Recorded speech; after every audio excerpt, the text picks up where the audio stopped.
Ladies and gentlemen, hold on. Are the Epstein files out yet? No? Okay.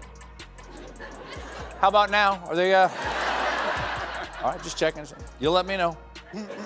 Stop me in mid-sentence when anything happens over there. Donald Trump was having a lunatic meltdown all last night as his supporters are loudly turning against him. So Donald Trump decides, let me take it out on the Somali population in Minnesota and tell the 705 Somalis that have temporary protected status in Minnesota, I'm revoking it. And Donald Trump's like, the Somalis are all involved in fraud. I'm targeting Somalis in Minnesota. Okay. Well, this follows Donald Trump inviting Zoran Mamdani into the White House. I don't think I've ever seen Donald Trump happier. Trump was starstruck at Mamdani. I mean, look at Donald Trump smile and fawn over Mamdani. Then Donald Trump, after this meeting, was just posting photos like it was a great honor meeting with Zoran Mamdani, the new mayor of New York City. He posts photos of himself in front of portraits of FDR. But leading up to this meeting, Donald Trump's like, I'm gonna have this communist show up and I'm gonna show him. And Donald Trump's like, this guy isn't even a legal citizen. And Trump's like, we're gonna show him how you do it in MAGA. I mean, Trump says the most like despicable and defamatory things about Zoran Mamdani on social media. You want to know what really drives Donald Trump crazy? It's not losing elections. It's not criminal indictments. It's not even his tanking approval ratings. What absolutely destroys Trump is when someone makes fun of him on national television and gets away with it. And nobody, and I mean nobody, has gotten under Trump's skin quite like Stephen Colbert. So, let me tell you the story of how Colbert has systematically dismantled Trump piece by piece on late-night television, survived Trump's attempts to silence him. Yesterday, after months of Trump fighting tooth and cankle to hold back the Republican Party from doing the right thing, he just went ahead and gave up and signed the bill to release the Epstein files. Yeah. One day you're going to have a very complicated conversation with your grandchildren about why you just cheered. This is such a difficult moment for Trump. We don't know if he actually signed the bill himself. He might have just used his mechanical signature machine, the auto-pube, because... But then when Mamdani's there in person, what does Donald Trump do? Donald Trump smiles, and it's so great to see you. Trump was starstruck. By the way, similar way that Donald Trump deals with California Governor Gavin Newsom, right? Trump would be like, Newsom, he's the worst governor, Newsom this, Newsom that. And then when Donald Trump visited California, remember during the wildfires where Trump was spreading all of those lies, and California Governor Gavin Newsom was standing right there on the tarmac, taller than Donald Trump, stronger than Donald Trump. He shook Donald Trump's hand, and then he just kind of gave a little fist bump into Donald Trump's chest, and you saw how weak Donald Trump is. And Newsom's like, you want to tell the press, Newsom, you want to go out and say those things? Go ahead. And Donald Trump, when he was actually there dealing with the confrontation, he couldn't handle it. He wasn't confrontational. Trump backed down. I think it's Governor Newsom is so right when he says, you know, Donald Trump is weakness masquerading as strength, but it's not even strength anymore that's being masqueraded as. Is now delivering some of the most brutal takedowns of Trump's presidency that we've ever seen. This is a masterclass in how to fight back against a bully who happens to be sitting in the Oval Office. Before we get into the details of Colbert's epic destruction of Trump, hit that subscribe button. We're documenting every moment of resistance against this administration, and you don't want to miss what's coming next. Let's start with July 2025, because that's when things got really interesting. CBS shocked the entire entertainment industry by announcing that The Late Show with Stephen Colbert will be canceled and end in May 2026. Now, this wasn't just surprising. It was suspicious as hell. Even though Trump told Republicans to all vote for this, he was clearly furious that they did. He signed the bill after the White House issued a so-called photo lid, which shut down any on-camera opportunities. He signed it off camera, and he'll sign anything on camera. Executive orders, sneakers, lady parts, wall parts, a toddler. Trump is avoiding cameras. That's like the Pillsbury Doughboy avoiding nudity.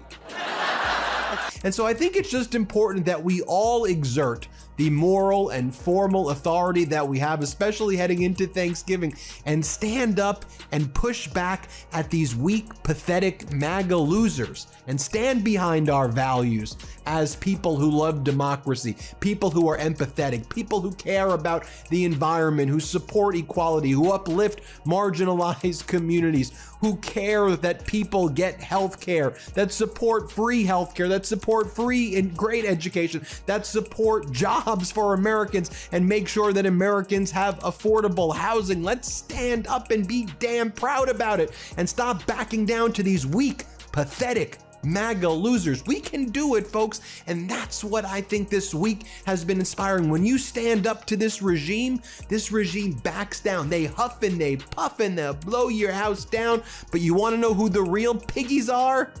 Trump. Here's why. Colbert's show was #1 in the late night ratings.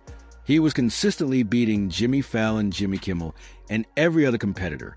The show had just won an Emmy for Best Talk Series by every normal metric. The Late Show was successful. So why would CBS kill its top-rated late-night program? The answer might have something to do with timing. Just 2 weeks before the cancellation announcement, Paramount Global, CBS's parent company, agreed to pay Trump $16 million to settle a lawsuit over a 60-minute interview with KLA Harris. Trump had sued, claiming the interview was deceptively edited. More proof that these files are making Trump soil his ample briefs? Well, last night, he went online to shift blame to Democrats with a full Unabomber-length manifesto. There it is. Imagine if you got that as a text. Well, I do not have to read all of that, bro. I do not have the time. I'm just going to hit you with a ha-ha. Now, and these MAGAs, and I love that Governor Newsom's mocking them like this. This little piggy is waiting on the Epstein files to be released. It's a real photo of Donald Trump right there. Obviously, the pig face was superimposed, but it may as well be Donald Trump's real face. Governor Newsom says that's okay. He took a nap earlier, and he's got his little piggy legs, Trump's piggy legs. And then Governor Newsom goes, "Good night, piggy. Good night, piggy." By the way, did you see that Fox didn't know how to even handle the Trump meeting with Zoran Mamdani, where the press was like, "So, do you think that Mamdani's going to make a great mayor?" Trump's like, "Yeah, I think he's going to be a great mayor." Well, he's called you a fascist before. Trump's like, "Well, call me whatever I want. He called me a fascist. I get, just call me a fascist. It's fine." Legal experts said the lawsuit was completely meritless, but Paramount paid anyway. And here's the kicker. Paramount was seeking approval from the Trump administration for an $8 billion merger with Skydance Media. That merger needed sign-off from the FCC, which is controlled by Trump's appointee, Brendan Carr. Now, 3 days before CBS announced Colbert's cancellation, Colbert went on his show and called that $16 million settlement exactly what it was. Looking directly into the camera, Colbert said, "While I was on vacation, my parent corporation, Paramount, paid Donald Trump a $6 million settlement over his 60 Minutes lawsuit. As someone who has been a proud employee of this network, I am offended, and I don't know if anything will ever repair my trust in this company. But just taking a stab at it, I'd say $16 million would help." Trump tried to claim credit for the thing he desperately fought to stop. As everybody knows, I asked Speaker of the House Mike Johnson and Senate Majority Leader John Thune to pass this bill. Because of this request, the votes were almost unanimous in favor of passage. Right. So in a way, he won. It reminds me of Julius Caesar's famous last words, "Great job, Brute." Watch. After the meeting, Fox is like, "Just one word." Wow, here, play this clip. Just one word, wow. Kami Mamdani, as the president has quoted, referring to his guest in the Oval Office there for the past several months, looked like best friends with President Trump now. I mean, it was an extraordinary meeting. We missed, of course, the conversation they were having before they met with the press that went on for about a half hour. The meeting, according to both men, was very cordial. The president saying he wants Mamdani to succeed as best as he can to make New York what it can and should be. Then he got serious. This is a big fat bribe. Colbert declared. 3 days later, his show was canceled. And if you think Trump's attacks on comedy are dangerous for free speech, make sure you like this video and share it. People need to see what's happening. When CBS announced the cancellation, Trump couldn't contain his glee. At 9 a.m. on Friday morning, Trump posted on Truth Social, "I absolutely love that Colbert got fired. His talent was even less than his ratings. I hear Jimmy Kimmel is next, has even less talent than Colbert.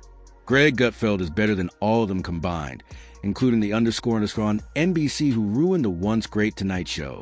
So, Trump signed the bill. It is now law. The Epstein files must be released. Specifically, the Justice Department now has 30 days to publish whatever information it has, meaning the deadline is December 19th. So it's going to be a very special Jake Gyllenhaal's birthday. And I wouldn't have made that reference, Jake, if you ever invited me to your party. And this is how the New York Post was describing it as: Mamdani, Trump's expected slugfest, turns into a love fest, as president says socialists will make New York City greater than ever before. Trump said he would feel at ease living in New York City under Mayor-elect Zoran Mamdani after their chummy Oval Office meeting on Friday. Quote, "Yeah, I would, especially after the meeting. Absolutely," Trump told reporters when asked, "Would you feel comfortable living in New York City under a Mamdani administration?" So fascinating, so fascinating. Okay, let's talk about a few other topics though. Consumer expectations, consumer sentiment, the lowest ever in United States history based on the University of Michigan survey. The University of Michigan has been taking this survey for about 70 years, measuring consumer expectations and sentiment. Right now, consumers heading into Thanksgiving feel worse than at any time in the history of this poll. Think about that for a second. The President of the United States was celebrating the cancellation of a late-night comedy show. He was so obsessed with a comedian that he had to publicly gloat about getting him fired. But Trump made one critical mistake. He left Colbert alive, and he left him with 10 more months on the air. So on the following Monday, Colbert opened his show with what might be the most defiant moment in late-night television history. The audience was chanting, "Stephen, Stephen, Stephen," as he walked out. Folks, I'm going to go ahead and say it. Cancel culture has gone too far. Colbert joked. So soon, we're going to see every document of the Epstein files. And if you believe that, Donald Trump has an East Wing he'd like to sell you. Because the Justice Department is going to look through the documents first and, quote, "what information they may include and how redacted the documents may be remains to be seen." Or unseen. By the time Trump's people are finished with their El Marcos, the release could be a single black page with the words, "Bill Clinton." One thing I don't usually like to change. Worse than the Great Recession, worse than when the dot-com bubble burst, worse than during COVID, because the American people are suffering. Things are far less affordable right now. Trump is ripping healthcare away. People see the jobless reports, the worst since the Great Recession, and COVID. Unemployment's ticked up to 4.4%. I think it'll be 5 to 5.5% before the year ends. And then, as I said, Donald Trump just does cruel stuff every day. Like last night, he posts, "Minnesota under Governor Walz is a hub of fraudulent money laundering activity. As the president, I'm terminating effective immediately temporary protective status for Somalis in Minnesota because Somali gangs are terrorizing the people of that great state." As I said before, there There are 705 Somalis on TPS, and you can't just revoke it like that. It expires in like 2026 or 2027. Yeah, March 17, 2026. So you can't just immediately terminate. And he just picks on marginalized groups. So let's just be clear. Somalis don't deserve this at all, and we stand in solidarity with you. Just to say, the Somalis, how dare Donald Trump? Over the weekend, it's sunken that they're killing off our show, but they made one mistake. They left me alive. Then Colbert read Trump's Truth Social post, attacking his talent. With mock outrage, Colbert said, "How dare you, sir? Would an untalented man be able to compose the following satirical whiteism?" The camera zoomed in on what Colbert called the eloquence cam. He stared directly into the lens and in a clipped New York accent said, "Go _ yourself." The place exploded.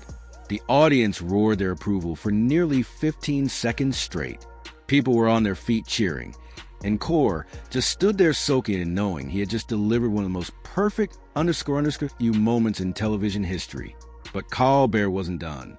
He had 10 months left, and he was going to use every single one of them to expose Trump. One thing we know will definitely be redacted is anything that, quote, would jeopardize an active federal investigation. Well, there's a coinky-dink. Because just last week, Trump demanded the Justice Department open an investigation into Democrats who are mentioned in Epstein's emails. Attorney General Pam Bondi agreed to this demand less than 4 hours later, which is strange because back in July, Bondi said they wouldn't be releasing any more information on the Jeffrey Epstein case and that the case is essentially now closed. So yesterday, Bondi was asked about that.